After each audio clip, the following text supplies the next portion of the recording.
തിരുവചന ധ്യാനത്തിനായി മത്തായിയുടെ സുവിശേഷം 6-ാം അധ്യായം 34-ാം വാക്യം.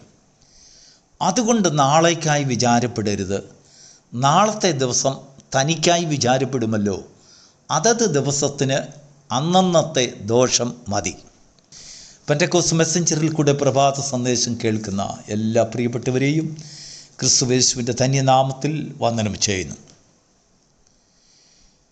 മനുഷ്യൻ നേരിടുന്ന ഏറ്റവും ദുഃഖകരമായ ഒരവസ്ഥ, സങ്കടകരമായ അവസ്ഥ, അവൻ അനുഭവിക്കുന്ന നിരാശകളാണ്, ഡിസപ്പോയിൻമെൻറ്റ്.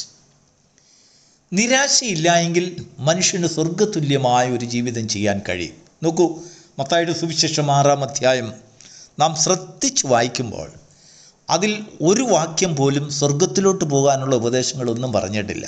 എന്നാൽ ഈ ഭൂമിയിൽ മനുഷ്യന് സ്വർഗതുല്യമായ ഒരു ജീവിതം എങ്ങനെ ചെയ്യാൻ കഴിയും? കർത്താവ് പഠിപ്പിച്ച പ്രാർത്ഥന സഹിതം ഈ ഭൂമിയിലെ സ്വർഗതുല്യമായ ദൈവത്തിൽ പ്രത്യാശയുള്ള ഒരു ജനമായി മനുഷ്യന് സന്തോഷകരമായ ഒരു ജീവിതം എങ്ങനെ ചെയ്യാൻ കഴിയും എന്ന് മനുഷ്യനെ പഠിപ്പിക്കുകയാണ്. ഒരുപാട് കാര്യങ്ങൾ കർത്താവ് പഠിപ്പിച്ചതിനു ശേഷം അതിൻ്റെ അവസാനത്തിൽ പറഞ്ഞു നിർത്തുന്ന വാക്യമാണ് നാം വായിച്ചത്. അതുകൊണ്ട് നിങ്ങൾ നാളേക്കായി ചിന്തിക്കരുത്, അതത് ദിവസത്തിന് അന്നന്നത്തെ ദോഷം മതി. എന്ന് പറഞ്ഞാൽ ഇന്നലത്തെ പ്രശ്നങ്ങളും ഇന്നലത്തെ ഭാരങ്ങളും ഒന്നും തന്നെ നിങ്ങൾ ഇന്ന് അത് വലിച്ചും കൊണ്ട് വരരുത്.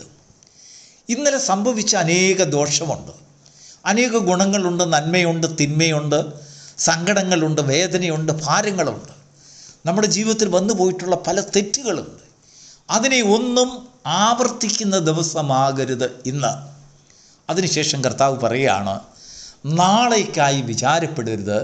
എന്തുകൊണ്ടെന്നാൽ നമ്മൾ പ്രതീക്ഷിക്കുന്ന കാര്യങ്ങളായിരിക്കില്ല നാളെ സംഭവിക്കുന്നത്. നമ്മുടെ ജീവിതത്തിൽ നമ്മുടെ പ്രതീക്ഷയ്ക്കും അല്ലെങ്കിൽ നമ്മുടെ കഴിവിനും അങ്ങേപ്പുറമുള്ളതായ സ്വപ്നങ്ങളും ഭാവനകളും നമ്മുടെ ജീവിതത്തിൽ ഒരുപാട് നിരാശകൾ കൊണ്ടുവരും.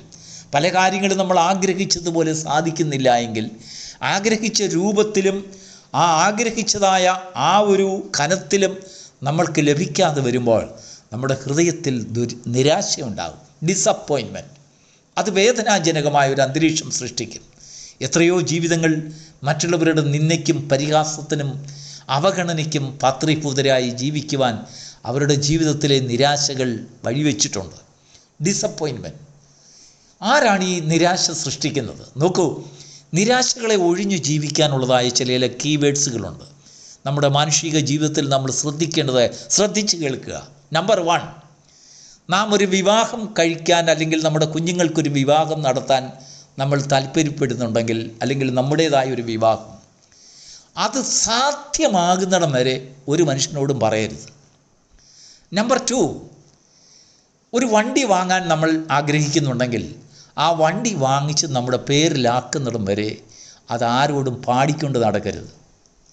നമ്പർ 3, ഒരു വീട് നാം വയ്ക്കുവാനോ വാങ്ങുവാനോ നാം ആഗ്രഹിക്കുന്നുണ്ടെങ്കിൽ ആ വീട് നമ്മുടെ സ്വന്തമാക്കി നമ്മുടെ പേരിൽ പ്രമാണമാകുന്നിടം വരെ ഒരു മനുഷ്യനോടും അവിടെവിടായി പാടിക്കൊണ്ട് നടക്കരുത്. ഒരു ജോലി നമുക്ക് ലഭിക്കാനുള്ളതായ സാഹചര്യമുണ്ടായാൽ ആ ജോലിയുടെ മഹത്വത്തെയും ആ ജോലിയുടേതായ വരുമാനത്തെയും അതിൽ കൂടുതലുള്ള അനുഗ്രഹങ്ങളെയും കുറിച്ച് ആ ജോലിയിൽ പ്രവേശിക്കുന്നതിന് മുൻപ് അവിടെവിടായി പാടിക്കൊണ്ട് നടക്കരുത്. എന്തുകൊണ്ട് ഇതൊക്കെ പറഞ്ഞെന്നറിയാമോ? മനുഷ്യരെല്ലാവരും നമുക്ക് ശത്രുക്കളല്ല. അവർ നമ്മുടെ അനുഗ്രഹത്തെയും ഉയർച്ചയും ഒക്കെ കാണുന്നവരും കേൾക്കുന്നവരും ഒക്കെ ആയിരിക്കാം. പക്ഷെങ്കിൽ അവരെക്കാളും ഉന്നതമായ ഒരു സാഹചര്യത്തിലേക്ക് നാം വളരുന്നത് ഒരുപക്ഷെങ്കിൽ എല്ലാവർക്കും ഇഷ്ടപ്പെട്ടെന്ന് വരില്ല. ചിലപ്പോൾ നാം പ്രതീക്ഷിക്കുന്നത് പോലെ മറ്റുള്ളവരോട് പറഞ്ഞതായ, പാടിക്കൊണ്ട് നടന്നതായ രീതിയിലും ഭാവത്തിലും ആയിരിക്കില്ല നമുക്കത് ലഭിക്കുന്നത്. അങ്ങനെ ലഭിക്കാതെ വരുമ്പോൾ നാം പരിഹാസ വിഷയമാകും. അങ്ങനെ പരിഹസിക്കപ്പെടുമ്പോൾ നമ്മുടെ ജീവിതത്തിൽ നിരാശയുണ്ടാകും, ഡിസപ്പോയിൻമെൻറ്റ്. ചെറിയ ഒരു പ്രാണിയെപ്പോലെ നമ്മുടെ ജീവിതത്തിൽ അത് ബാധയായി കടന്നു വരും. അത് നമ്മെ ദംസിച്ച് അല്പാൽപമായി നമ്മെ തിന്നുകൊണ്ടിരിക്കും.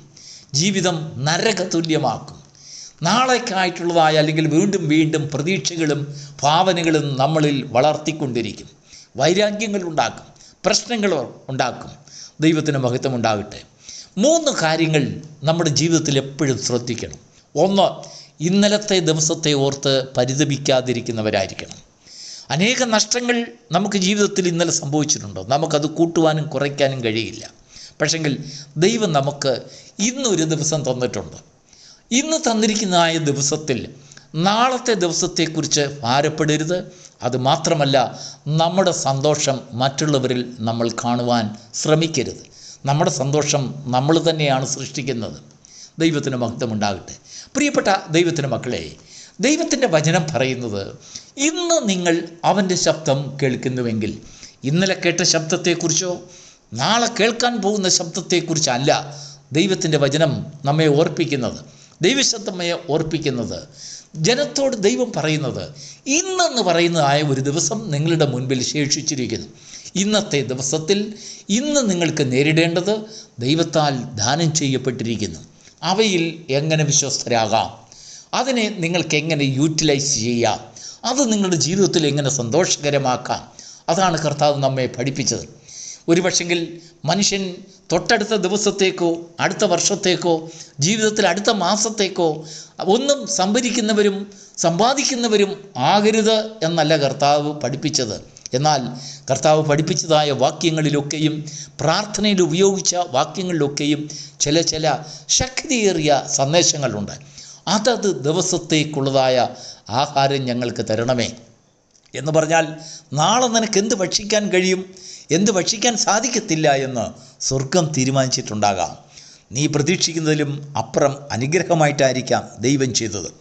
എന്നാൽ ദൈവം ചെയ്യുവാൻ പോകുന്നതായ, നീ ആശിക്കുന്നതായ കാര്യങ്ങളെ ഭാവിച്ചുകൊണ്ട് മറ്റുള്ളവരുടെ ഇടയിൽ പാടിക്കൊണ്ട് നടന്നാൽ, ഒരുപക്ഷെങ്കിൽ അത് ശത്രു കേട്ടിട്ട് നിനക്ക് വിരോധമായി പ്രവർത്തിക്കുന്ന വലിയൊരു ആയുധമായി നിൻ്റെ മുൻപിൽ അത് കണിയായി രൂപപ്പെട്ടേക്കാം. അതുകൊണ്ട് ദൈവം തരുന്ന ദാനങ്ങളെ നിൻ്റെ കയ്യിൽ അവകാശമാക്കുന്നിടം വരെയും അതിനെക്കുറിച്ചുള്ളതായ പരസ്യ പ്രസ്താവനകൾ നടത്താതിരിക്കുമ്പോൾ തന്നെ ഏതാണ്ട് 75% നിരാശയുടെ പാതകൾ നമുക്ക് അടയ്ക്കാൻ കഴിയും. ദൈവത്തിന് സ്തോത്രം. എല്ലാവരും ശത്രുക്കളൊന്നുമല്ല.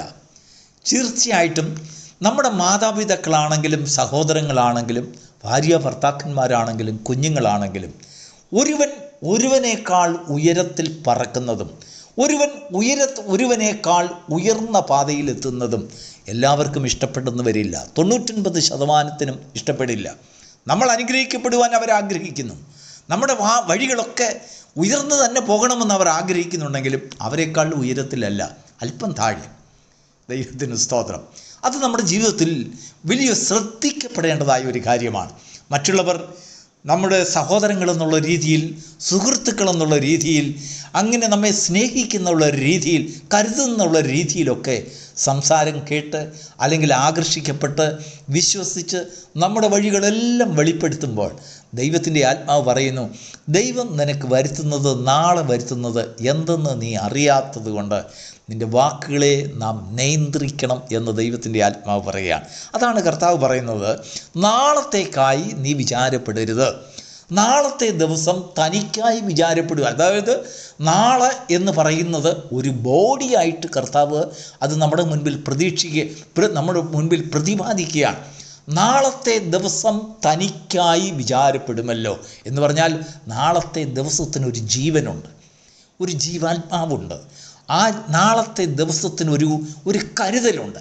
നമ്മുടെ മുൻപിൽ അത് മറച്ചു വച്ചിരിക്കുകയാണ്. എന്നാൽ നമ്മുടെ മുൻപിൽ തന്നിരിക്കുന്നതായ ഇന്നത്തെ ദിവസം, അതാണ് നമ്മുടെ അവകാശം. ഇന്നത്തെ ദിവസത്തിൽ നമ്മൾ എത്ര വിശ്വസ്തരാകാൻ കഴിയുന്നു, ഇന്നത്തെ ദിവസത്തിൽ നമുക്ക് എന്തെല്ലാം ചെയ്യാൻ കഴിഞ്ഞു. എന്നാൽ ഇന്നലത്തെ ചെയ്യാൻ കഴിയാഞ്ഞ കാര്യങ്ങളെക്കുറിച്ച് വിചാരപ്പെട്ടുകൊണ്ടിരുന്നാൽ നമ്മുടെ ജീവിതത്തിൽ അല്പാൽപമായി നിരാശ പ്രവേശിക്കും. ആ നിരാശയ്ക്കൊരു ആളത്വമുണ്ടാകും. ആ നിരാശ നമ്മളെ തിന്നുകൊണ്ടിരിക്കും. നമ്മുടെ കുടുംബത്തെ തിന്നും, നമ്മുടെ കുഞ്ഞുങ്ങളെ തിന്നും, നമ്മുടെ തലമുറകളെ തിന്നും. ഇങ്ങനെ വളർന്ന് അത് നമ്മുടെ ജീവിതത്തിൽ വലിയൊരു എനിമിറ്റിയായി, ശത്രുതാപരമായ ഒരു സമൂഹമായി നമ്മെ പടുത്തുയർത്തും. അതിനുള്ള സാഹചര്യം കൊടുക്കരുത്. കർത്താവ് അതാണ് പറഞ്ഞത്, നാളത്തെക്കുറിച്ച് നിങ്ങൾ ചിന്തിക്കരുത്. നാളത്തെ ദിവസം, ആ ദിവസത്തിനൊരു ഒരു ആളത്വമുണ്ട്. ആ ആളത്വം തനിക്കായി വിചാരപ്പെടും, കരുതും. അത് മനുഷ്യൻ എന്തെല്ലാം കൊടുക്കണമെന്നുള്ളത് ദൈവത്തിൻ്റെ കരുത്തിലിരിക്കുന്ന ദിവസങ്ങളെയും ഈ കാലങ്ങളെയും ഒക്കെ നിയന്ത്രിക്കുന്ന സർവശക്തനായവൻ ഉയരത്തിലുള്ളതിനാൽ അവൻ്റെ കരത്തിലിരിക്കുന്ന കാര്യത്തെക്കുറിച്ച് നാം മുൻ പ്രസ്താവിക്കുന്നവരാകരുത്. ദൈവത്തിന് മഹത്വമുണ്ടാകട്ടെ. നിരാശയില്ലാത്ത ഒരു അനുഗ്രഹിക്കപ്പെട്ട ഒരു ജീവിതത്തിൻ്റെ അവകാശികളായി തീരുവാൻ ഈ പ്രഭാതത്തിലെ വചനം നിങ്ങളെ സഹായിക്കുമാറാകട്ടെ.